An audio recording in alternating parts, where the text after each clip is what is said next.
with black being like a strong color, looking somewhat militant, but also incorporating like African textiles into their get up. All of those were like intentional messages, to showcase like what they wanted to say, the movements Right. that they were pushing for, and how they're contributing to their communities. And then you kind of see like black communities now lean into different fashion aesthetics when there are certain things that they want to communicate. So I Mhm. think for a lot of people on the outside looking into black culture, kind of see fashion, it's like, oh, it's cool, and they do these cool things. And part of it is just like we come up with so many amazing things. Think about like hairstyles, think about nails, think about jewelry, how we layer jewelry, like Right. rappers wear gold on their Hmm. teeth. Like, who thinks of that? You know, um, wearing so many chains, like as a part of a fashion statement and like a showcase of creativity. So part of it is just like, we have style and we showcase it in so many ways. But the other piece of it Yeah. comes from like intentionality or being resourceful or like the access to the things that you have, and then using it Right. in the best way possible.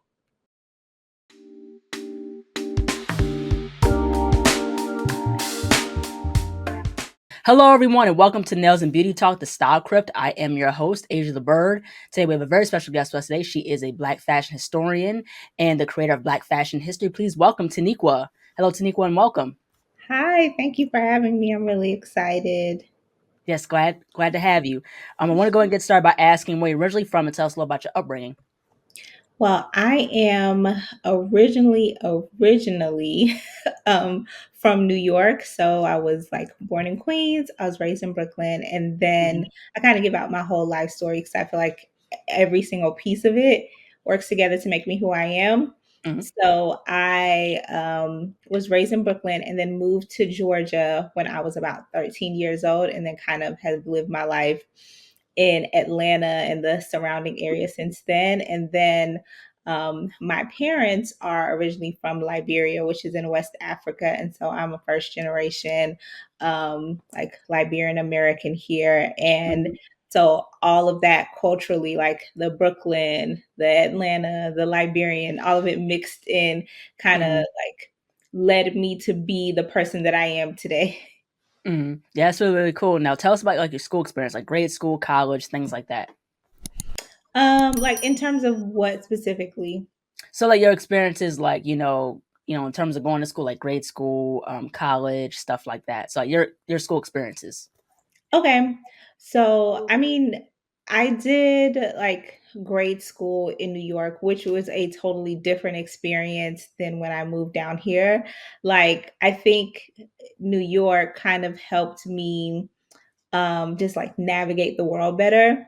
And I say Hmm. that because a lot of stuff was like it's city living in a sense. So a lot of things I had to do on my own, like going to school, I'm out like taking the bus or walking to school by myself, like Hmm. getting on public transportation by myself, those kinds of things kind of, and that was a norm. Like everybody was doing it. Like I was in fifth grade and walk with my classmates to the bus stop, or some people getting on the train.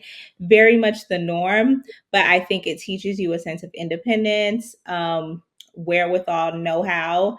And so a lot of that kind of grew and developed in me while I Hmm. was in grade school. And then when I moved to Georgia in like middle school ish, it was a complete culture shock. Hmm. Like everyone, it was just different. Like it was my first time honestly going to school with people that did not look like me, which I Right. know is a completely different experience for a lot of people. Growing up, like they've probably always um grown up in spaces where like they may have been the only black person or like one of few. Right. This was my Hmm. first time being one of few black people. Like I grew up and it was just all black people all the time everywhere I went. Right. So that was a bit of a culture shock, and having to get adjusted to that, like little things like people not saying my name right. Right. And then like me correcting them on how to say my name. I remember like I would say my first or second day of middle school in Georgia, one of the teachers said my name wrong and I corrected her. And she was like, well, you Hmm. don't have to get an attitude. I'm like, And I'm looking around like, I don't have an attitude. I'm just Right. simply saying, this is how you pronounce my name. Right. So, Mhm. like, having those little experiences were not things that I was used to at all. So Mhm. I was like, oh man, this is really, really crazy. Mhm. But, as I've lived most of my life, going to school in Georgia, I went to college in Georgia as well. I've gotten accustomed to, and I don't know if that's good or bad, but I've gotten accustomed to those types of like little experiences. Um, some people call it microaggressions, whatever, however you look at it. I've kind of Right. gotten accustomed to it, but yeah, it was a complete culture shock for me as a child. And I didn't have the words to put with it. Mhm. Yeah, absolutely. Now, what drew your interest in fashion?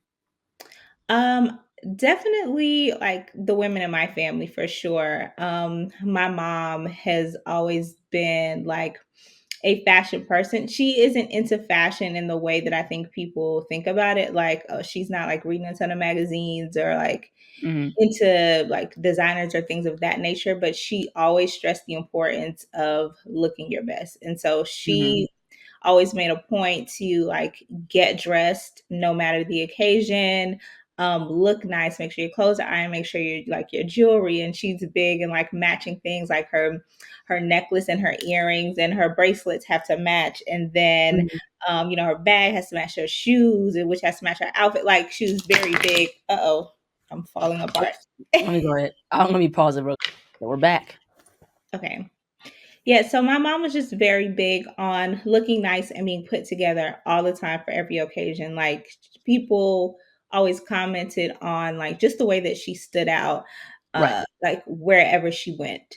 And like that kind of gave me an interest in my appearance. And Mhm. she stressed that with me. Like my mom was really big on like you can't wear certain things. This is not for outside the house. Like in Mhm. middle school and stuff, and they would have like, oh, those pajama days, wear pajamas to school. My mom did not play that. She's like, pajamas are not for outside the house. I don't care what that school says. You are not wearing that. You're gonna be wearing real clothes. Um, Mhm. she was very big on like make sure your clothes are ironed, like just looking presentable all the time. Mhm. And that really kind of sparked my interest in my appearance. And then as I like again got into media and stuff like that, I was kind of drawn into fashion in different ways, like seeing people who look really nice and like, oh my gosh, Mhm. like how are they able to look that way, how they put those things together, like what is Right. it that they're wearing, who is that, like what's the idea behind that.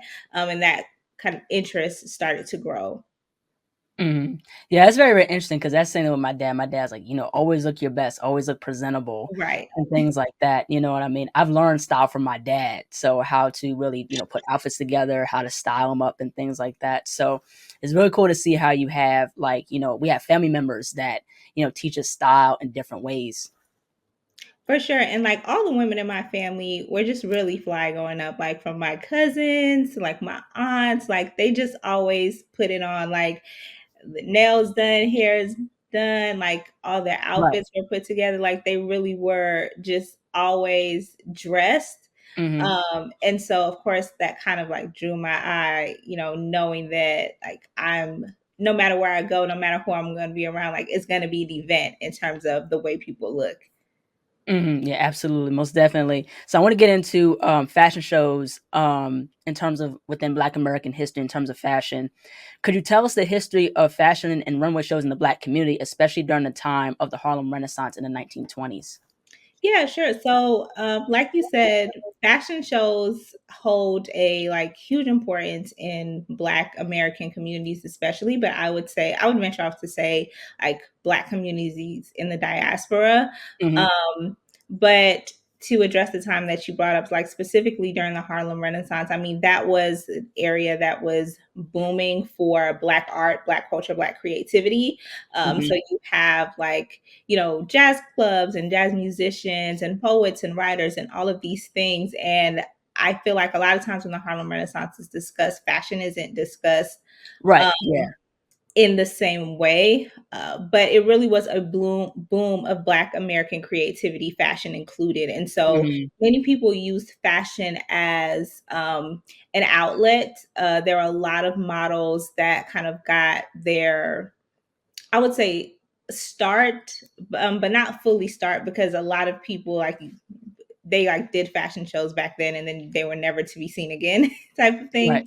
But there Mhm. are a lot of models that kind of got into the game that way.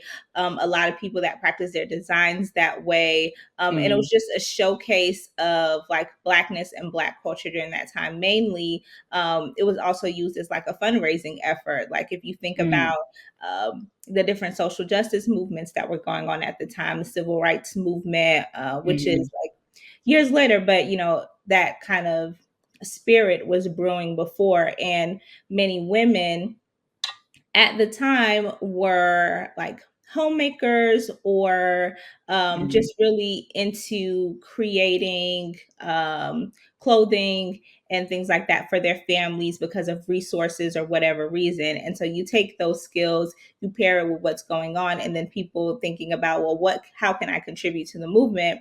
Then Mhm. fashion shows, come about and they become more extensive, because people are using that as a way to fundraise, as a way to showcase their designs, showcase their skills, and then as a Right. way to kind of break into, that creative scene using the things that their artistry.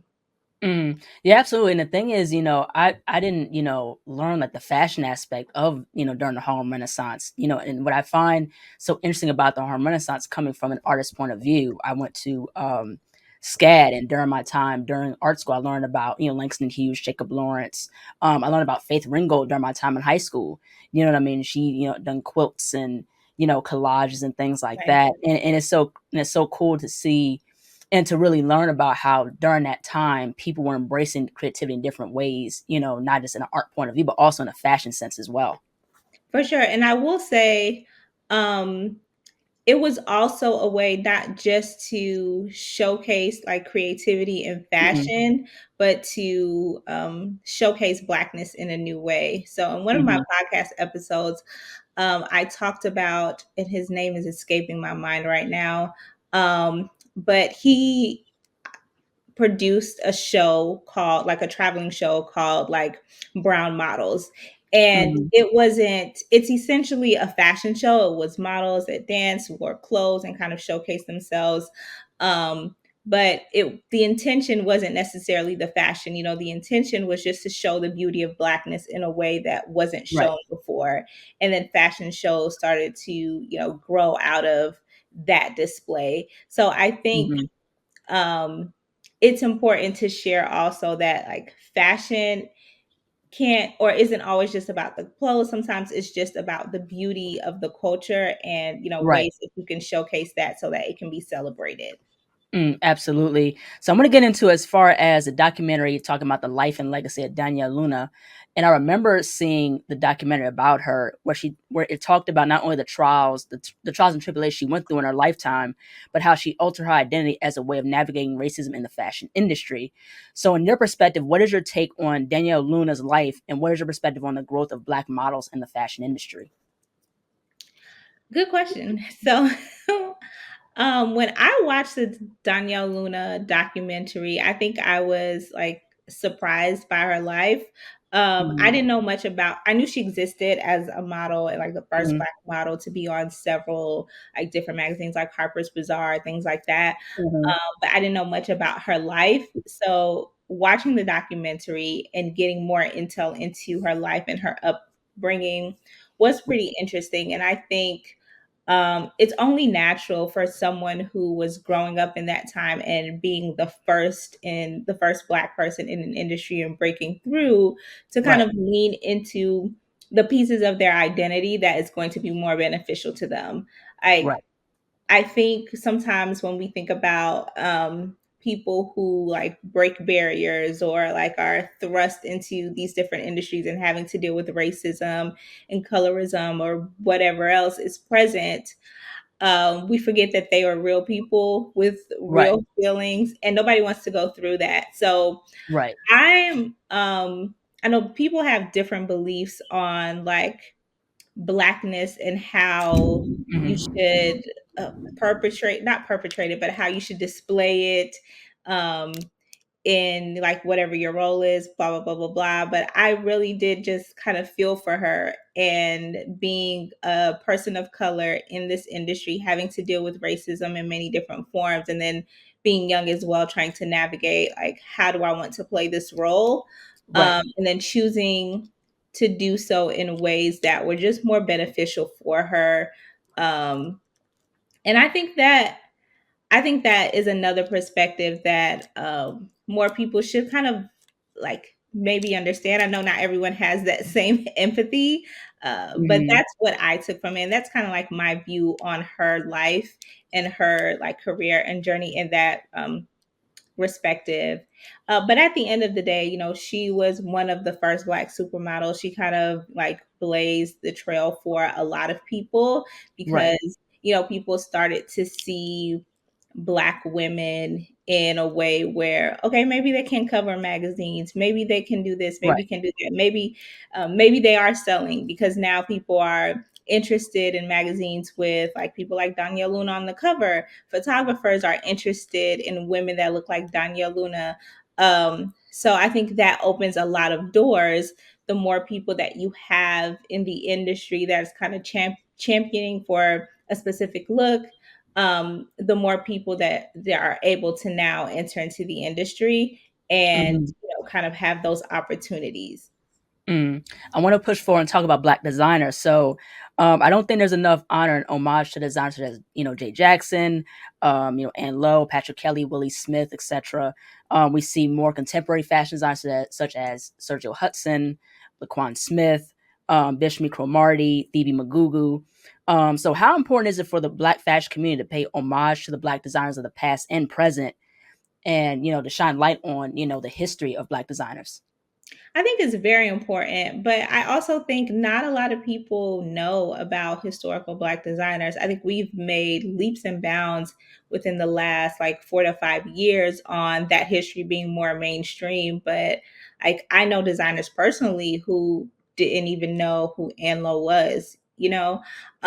So I think while it is important for modern day designers to make sure that they're paying homage and celebrating the designers that came before them, I think the ground level of that work is just educating everyone on who these people were. Modern day designers didn't have the information about some of their predecessors, and so to no fault of their own, like people didn't even know like Ann Lowe or Zelda and Valdez existed. But I think now Yeah. that there are platforms that are out there that kind of share that information, I've seen publicly more designers kind of acknowledge their predecessors, kind of share. Ann Lowe specifically is a name that for a long time went unknown. And I think now is like common in everyone's vernacular. If you ask anyone who's Black and knows like anything about fashion, they're gonna tell you Ann Lowe, Ann Lowe, Ann Lowe, which is a beautiful thing because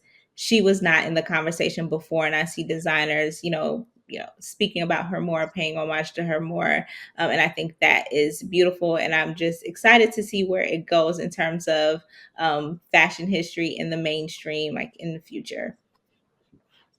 Yeah, absolutely. And it's it's thanks to social media, especially TikTok and other sources where we're learning more. We have easy access now as Right. far as learning like designers from the past and then the current designers now.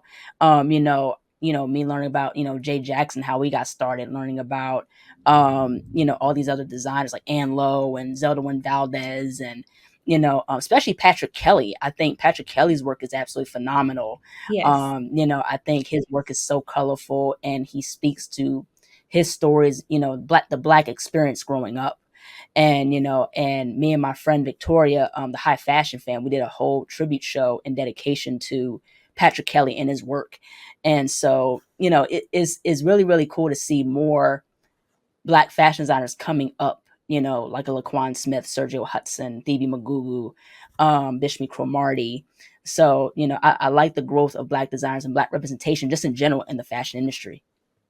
Yeah, and I think Black designers were always there. Yeah. It's just the main thing now I really appreciate is that they're able to get the resources that they need to be able to be more mainstream, to show at like a New York or Right. Paris Fashion Week, to be in the Right. conversation, and all of that. And that's the beauty of just diversity and Mhm. equity and people championing those things in fashion. Absolutely. Let's talk about fashion statements and fashion design. So, fashion in Black culture wasn't just an outfit, it was also a statement and also a conversational piece. Our fashion has sparked movements and have spoken life into the realm of activism. How has Black activism played a role in the world of fashion? I think the real question is like how, or the real examination is like how Black people tend to use fashion to do so many things. And that's why when you get into the Right. conversation of like whether or not other groups of people could wear things that we wear or do things that we do, it's much deeper than like hair or nails or whatever, because Yeah. Right. fashion means more and is used in different ways by Black people.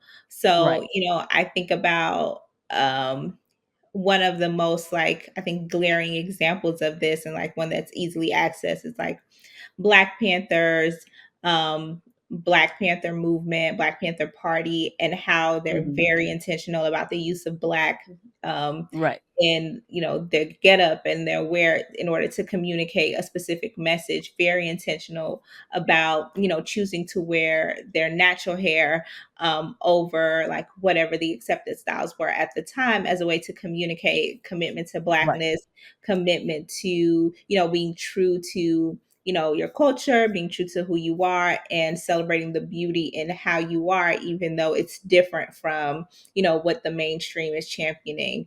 you know with Black being like a strong color, going looking somewhat militant, but also incorporating like African textiles into their get up. All of those were like intentional messages, to showcase like what they wanted to say, the movements Right. that they were pushing for, and how they're contributing to their communities. And then you kind of see like Black communities now lean into different fashion aesthetics when there are certain things that they want to communicate. So I Mhm. think for a lot of people on the outside looking into Black culture, kind of see fashion, it's like, oh, it's cool and they do these cool things. And part of it is just like we come up with so many amazing things. Think about like hairstyles, think about nails, think about jewelry, how we layer jewelry, like Right. rappers wear gold on their Mhm. teeth. Like, who thinks of that? Um, Wearing so many chains, like as a part of a fashion statement and like a showcase of creativity. So part of it is just like, we have style and we showcase it in so many ways. But the other piece of it Yeah.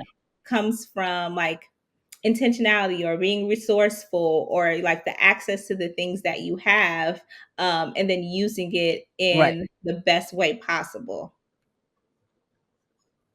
Absolutely. What is your take in terms of cultural appropriation and racism in fashion? Mm, so many, so many thoughts. Okay, I would say one, um cultural appropriation is an interesting topic to embark on, because as I said before, like a lot of people look at things that Black people engage in as far as aesthetically, clothing, hair, nails, jewelry, all of that, as, oh, this just looks cool, I'm into it, I want to try it. The issue then comes in with the erasure of Black people in those same spaces, and I think that's been a big problem for fashion. um is that like you'll go into and you'll be inspired by certain communities, be inspired by Black communities specifically, and use that to your advantage, and then kind of erase the community, from that, or like furthermore, like gatekeep that community from coming in and like owning their representation in the space. And I think that's the biggest problem with fashion. It's like we want to draw from all of these things, but still have not evolved into Mhm. the place where like Black people and other people groups have the same level of equity and access that is available in Mhm. fashion. um So I think people tend to look at the concept of cultural appropriation, and by people, I mean people who are not Black, tend to look at the concept of Right. cultural appropriation as like, oh, what's the big deal? It's just clothes. It's just this. It's just that. Like now you're saying Mhm. nobody else can wear that. And it's so much more and it's so much deeper. And Right. I think failing to recognize the depth of it uh, is what kind of keeps us spinning our wheels in the same like conversation where we're not going anywhere.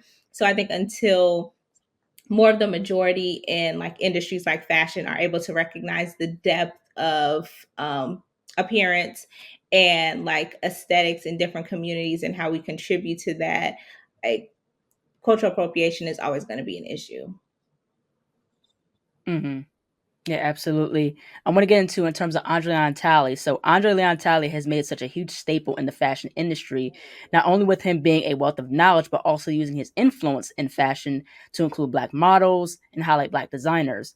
In what ways has Andre Leon Talley influenced you in fashion, come from a historian and researcher point of view? One of the main things about Andre Leon Talley that I just really love is his like support and tutelage of like other Black designers and Black people in fashion. I think he really is like championed for them in different spaces. Like I think about the models like Naomi Campbell and um, designers that he had taken under his wing and kind of pushed for. And then with him being like one, if not the only, like Black face as far as like a higher up in Vogue. And Vogue really for a long time did run the fashion world in terms of stating like what's in, what's out, what's the direction. Right. For a long time, people leaned on Vogue for that information. And so to be a Black person that has that kind of access and power to the people that make the decisions and then choosing to use your power to open the doors for other people that look like you is very inspiring, and you know something that I also like Mhm. hope to do as well, like be able to educate people and bring other people along so that there's more of us in this space, because you know the more that we diversify the voices, I think the better Mhm. advancement and results that we'll begin to see as far as like equity and inclusion and all of that. Yeah, absolutely, most definitely. And the thing with Andre Leon Talley, what I admired so much about him, he, had to work 3 times harder to, to get, a fraction of Right. recognition, or to be in those high positions that he was in, being the creative director of Vogue or editor at large at Vogue. And the thing is that he was a scholar, Not only did he talk the talk, but he walked the walk in terms of how he dressed. He learned style from his grandmother.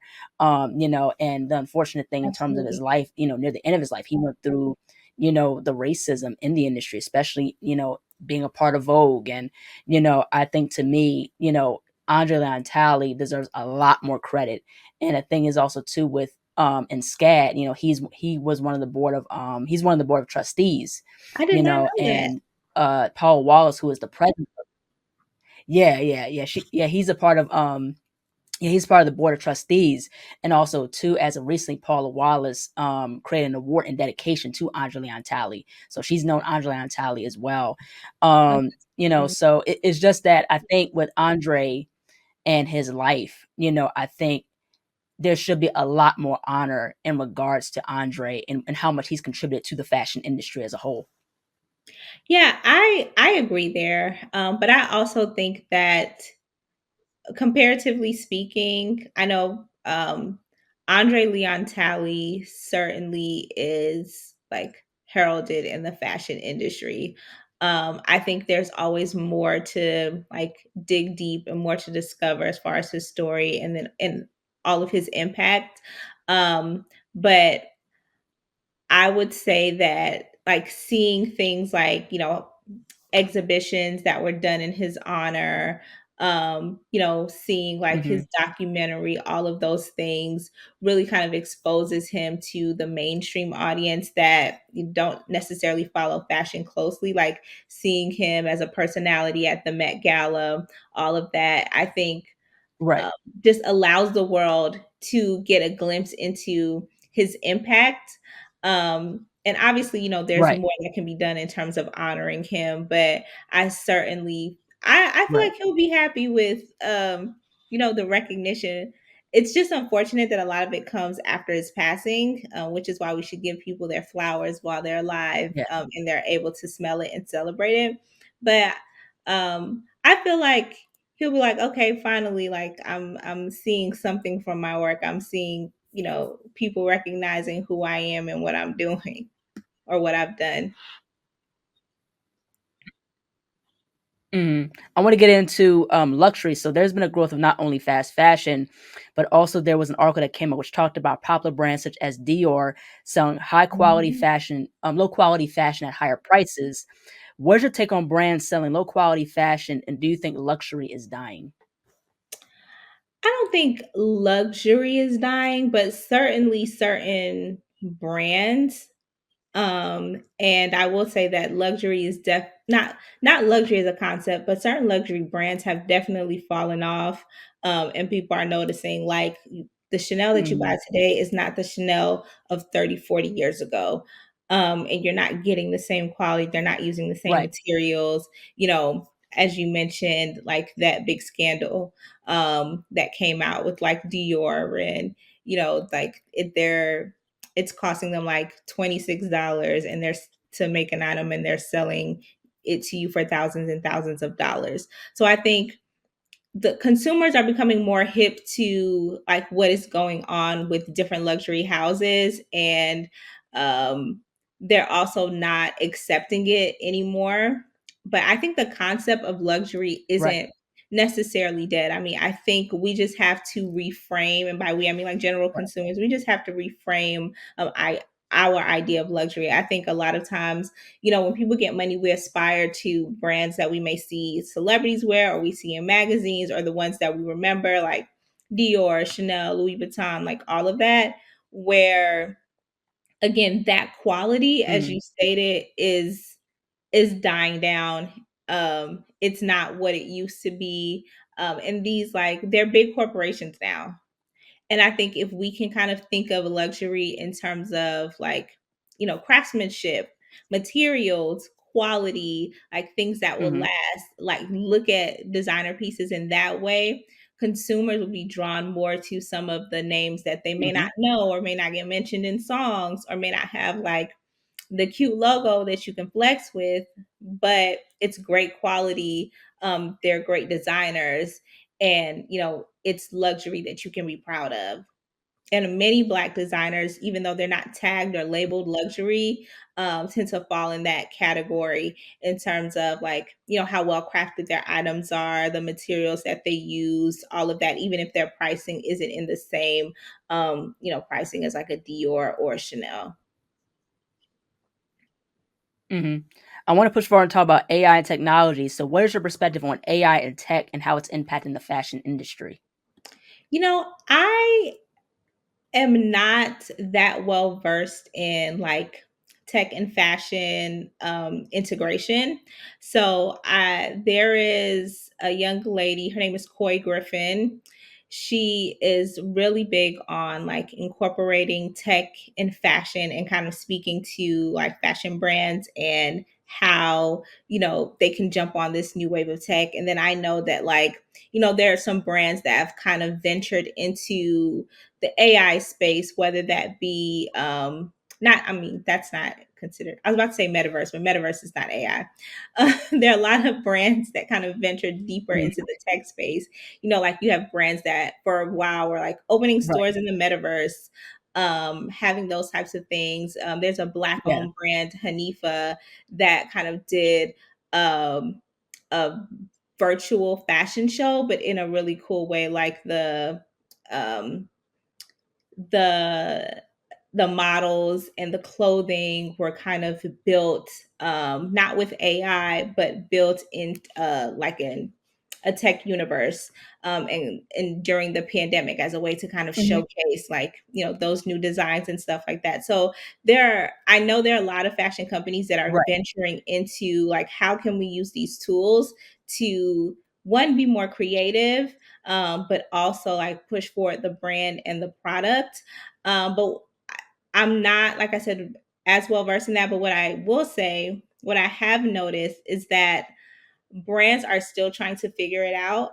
Because I see a lot of brands that kind of jump in one thing and try it out, and then like you never hear or see about that venture again, and then kind of jump into another tech space, and then you never see or hear about that venture again. So I Mhm. think like much of the world, fashion is trying to figure out what makes sense. How can we use this to our advantage? Right, But one thing I would love to right, see is technology consistently be like used as a way to better the fashion experience for everyday consumers, right, like not just like right, creativity, but like, hey, how can you make it for your everyday girl to figure out what item of like your collection of your brand makes sense for her style. Like that's something, if I could type that into AI and it's like, hey, I want to try Bishmi Cromartie for the first time. I don't know where to start. I don't know what item makes the most sense. Like,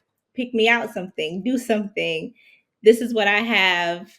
Tell right. me what I should get from here. You know, seeing those little integrations, I think will really push brands forward and really kind of strengthen that connection between consumer and brands. And I think like consumers are starting to like disappear in terms of brand loyalty because it seems like no brand is really loyal to them or like serving them. Mm. Yeah, absolutely. How would you describe your fashion style and aesthetic? Um, I don't know. Like I'm a mix of so many different things. Like one day I love neutral colors. I love like lots of browns, black, white. And so one day like I can be very minimal, very neutral. Like a lot of people like to name it quiet luxury. I can be like very much quiet luxury. And then next day I can be Mhm, like very bright and bold and eclectic because that's the style that I like. One thing that is consistent, I love exaggerated shapes. So anything with like, I don't know if you could tell, but like anything with like a poofy arm or like a mhm, dramatic sleeve or like anything like that, I'm into it. mhm. Like so that is pretty much the one constant thing about my style, but every day it changes. It's just what I'm into. There's another day where like I'm gonna be very like streetwear type Right. of thing. I don't know. It just really depends on what I'm feeling in the moment, but you will always catch me with something that has like a dramatic piece. Maybe it's a large bow, maybe it's a shoulder, maybe it's like a ribbon dragging to the floor, something. I'm gonna have a dramatic like aspect of my outfit.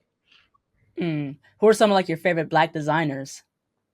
My favorite, like my top, maybe I shouldn't say that, but my the Mm, designers that I'm really, really loving right now is the brand is called Kai Collective. They're based out of the mhm, UK. Fisayo, I think, is the name of the designer. If I hopefully I'm saying that correctly. mhm, But love her work as like very like attainable. That's a brand that I wear a lot. Of course, mhm. Hanifa is another brand that I love, um, and like an attainable brand like that I can actually afford to buy today. Um, Mhm, but a brand that I love that I can't quite afford is Kwame.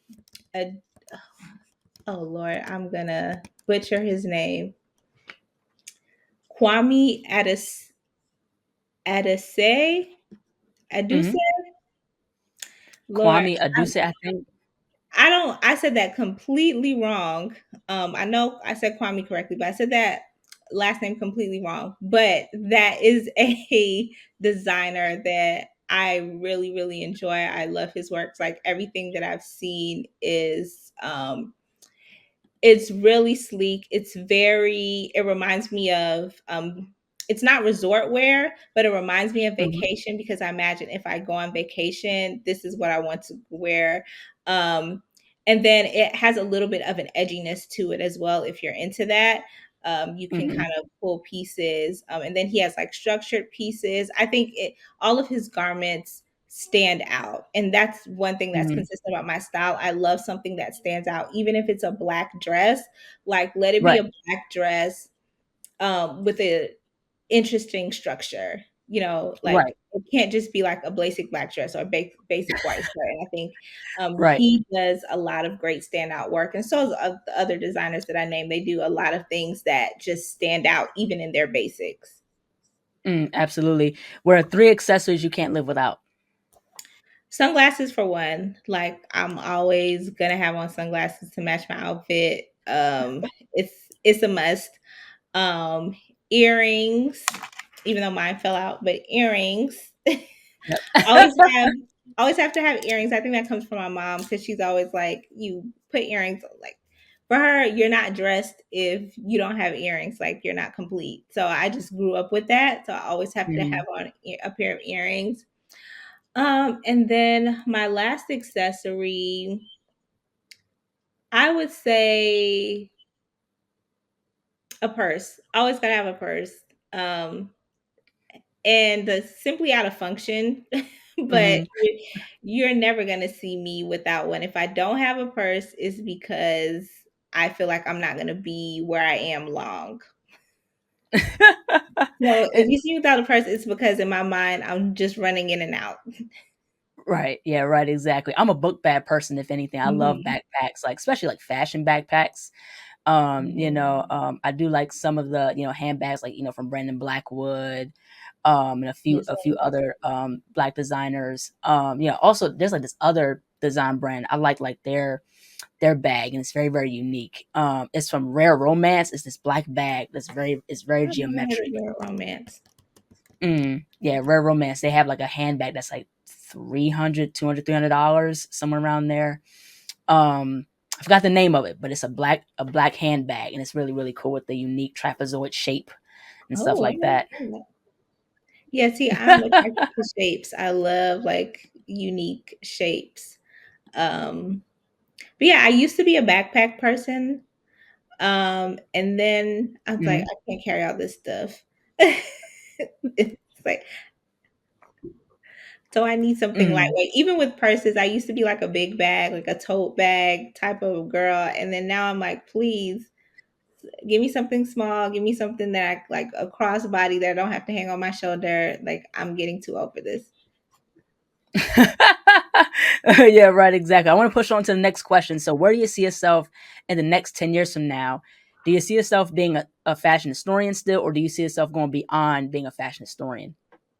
I definitely see myself going beyond, and I don't really consider myself a fashion historian. I think I consider myself like an enthusiast. And the reason why I say that is because I feel like in order to be labeled as a historian, like, you really, really, really um have to like go super, super deep. And while I do go deep into history, Mhm, I'm certainly not as deep as like some of the people that I talk to on my podcast, or like some of the people that I consult with and all of that. So I would mhm. definitely consider myself an enthusiast over his historian, but in the next 10 years, I really hope to be um, a space and a resource in all of its forms for Mhm. like people who want to learn more about Black fashion history. Um, Mhm. and and also being a place where like organizations can go to, schools can go to, universities Right. can come to, professors can come to as Mhm. a trusted source Right. for like integrating this into their curriculum, and like Right. certainly extending beyond like podcasting, but really going into kind of looking at fashion history curriculums and fashion courses in general, and saying like, Right. how can we decolonize this? How can we make sure that like the information here is reflective of other cultures, that Black history is being reflected in what's being Right. taught, so that everyone is leaving school, and fashion school specifically, with a well-rounded education, so that they're not going into the industry Right. perpetuating some of the same things that we have worked hard to come to overcome. So that is my goal in 10 years, or Mm, less. I don't know what forms that will take as far as like what I'll be doing, what the position will be called, or how I'm gonna be doing it, but that's the overall impact I want to make. Oh, and then I mhm, also want to like help other like black people enter into the industry. And so if I am able to provide like financial resources, whether that's scholarships, funding, for brands, all of that, I would love to be a facilitator of those things as right. well. Because yeah, it's all about just making Mhm. space for each other and growing and diversifying. Yeah, absolutely, most definitely. I want to also get into this other question too. So, what would be some pieces of advice in terms of someone who wants to learn, more of Black fashion history? Like, what's your advice in terms of like where to start and things like that? My number one piece of advice is you got to actually get offline and read a real book, because what you see online Hmm. is there are lots of information online. Like having access to social media is great, Google is great, all of that. But what you see online is barely scratching the surface. And it also you can also kind of hit a wall when it comes to information that you find online, and you start to find some of the same couple Hmm. people, um, as far as like um, figures in fashion, in Black fashion history. Start to see the same people because everyone's going online, and then everyone's talking about the same people that they find online. You're really going to find the good gems and the good resources in books. Like the people who do this, like the fashion historians, the one who study Black fashion history, study specific people as a subject matter, study cultures and time periods, and really dive into the history of things, they write books. They very rarely share that information online, because it's so extensive. So you might see like, videos of them doing a talk or anything, but it's usually all of that information is usually going to be harnessed into a book. So if you really want to know more about different historical figures in fashion, and you want to Hmm. know so on a deeper level, I would start by going to the library, and then I would read Elizabeth Keckley's book as a start. It's called Behind the Scenes, and Elizabeth Keckley is a Black designer. She was the designer for Mary Todd Lincoln. Hmm. Um, as well as many other first ladies from way back in the day. But she is one of the few designers, Black designers, that we know of historically that has written about their own work and about their own life. So that'll be a great Mm. place to start to kind of get to know who she is more, get to know the times more, and kind of start your journey. And then the more you look, the more you read, the more people like you'll find that have written books. I mean, Elizabeth Way is another historian that has written many of books on like Ann Lowe and other like figures in Black fashion history, and kind of does this as her work.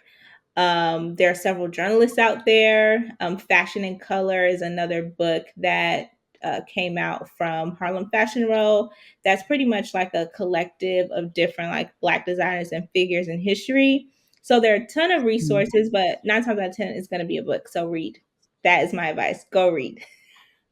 Mhm. Last And but not least, where also, can people find? sorry, let's Go ahead. say also I missed the obvious one, which is you can come to Black Fashion History and listen to my podcast, and I'm going to break down people in Black fashion history, but at the end of it I'm going to tell you, if you want to learn more, here's a book you should read, or here's like a journal or a paper that someone wrote that you should read. Yeah, absolutely. Last but not least, where can people find you on social media, and how can people support you and your podcast? Okay.